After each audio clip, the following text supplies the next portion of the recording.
Hi, welcome to Questions of Faith. My name is Pastor Jason of the Federated Church of Wakanda, and today we're looking at Jesus. Specifically, we're looking at how do we know that he really existed? How do we know that all the stories of Christianity are not just some cleverly crafted mythology written in the year 400, 500 AD? How do we know? Well, if we want to know whether he truly existed in history, let's take a look at what the historians of his day said. Now, there are Christian historians, and I'll be honest, they are biased for the existence of Jesus. I, too, am biased for the existence of Jesus. And there are Jewish historians as well who have their own agendas. Some of them try to deny Christ. Others set him up as a prophet, but maybe not their Messiah. But all of those are a little biased, one way or the other. So let's look at unbiased reports. Historians, Roman historians and Greek historians of that day, what did they say about Jesus? Well, there's a historian named Cornelius Tacitus, and in the year 96 AD, about 60 years after the crucifixion, he confirms that the crucifixion took place under Pontius Pilate, and then confirms the persecution of the Christians under Emperor Nero. So we have somebody who is confirming both the New Testament account and the Christian traditions that are passed down after the closing of the New Testament.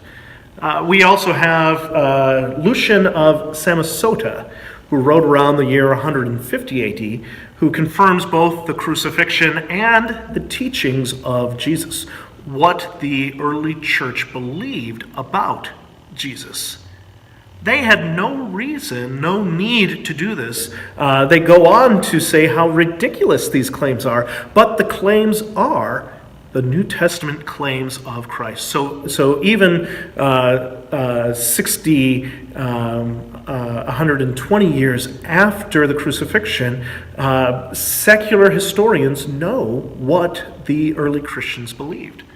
Suetonius wrote in the year 64 AD, and he places Christians in the city of Rome around the year 49 AD, and said that they were the cause for the Jews to be expelled from Rome, a historical, well-documented occurrence. So we know that Christians were in Rome less than 20 years after the crucifixion. So people are living and being persecuted and proclaiming Christ in a far-off city less than 20 years after the resurrection. You cannot say that this is all crafted hundreds of years later if we have historical evidence that they knew what they were teaching and believing all the way back 20 years after the crucifixion. We also have Pliny the Younger, who wrote around the year 112 AD. He confirms both the worship practices of the Christians found in Acts and the New Testament. So the various passages in Acts and the teachings of Paul, they were well enough known that in 112 AD, someone is writing about them. Thalius wrote in the year 52 AD, and he tries to dismiss the darkness and the claims of the Christians that a darkness fell over the land. He tries to dispel that as a solar eclipse, even though scientifically we know that a solar eclipse can only happen with a new moon. And Jesus was crucified under a full moon. Well, maybe we got the date wrong. Well, another historian, Phlegon, we don't know the date that he wrote this, documented a solar eclipse at the time of the full moon in the time of Tiberius Caesar, which matches both the New Testament account and when we know historically Jesus was crucified. So we have a secular historian who doesn't even know the New Testament account, documenting that a solar eclipse happened at a time when a solar eclipse could not have happened. The last historian that I'm going to talk about today, Mara bar Serapion, wrote around the year 70 AD and compares Christ to Socrates and Pythagoras, both philosophers who were killed because of their teachings. And so he confirms in the year 70 AD, just 40 years after the crucifixion, that Jesus was a wise teacher. He even calls him the wise king of the Jews.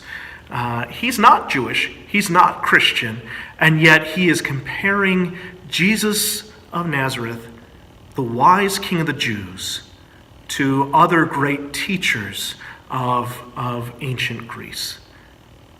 There is no doubt in my mind that Jesus was who he said he was. We have secular historians who are saying that he lived. They know what he taught. They know that he was crucified under Pontius Pilate. They know something supernatural happened at that time that they cannot explain away. And they are calling him the wise king of the Jews. So, the next time someone says, well, I don't know whether he even existed, you can know that he truly existed, and that historians throughout the centuries have evidence that Jesus is who he says he is. Do you have any further questions? Anything else that you'd like to see us explore on this series? You can take a look at our website and click on the Contact Us tab to contact us with more suggestions. I'd love to talk to you soon. Thank you, and God bless.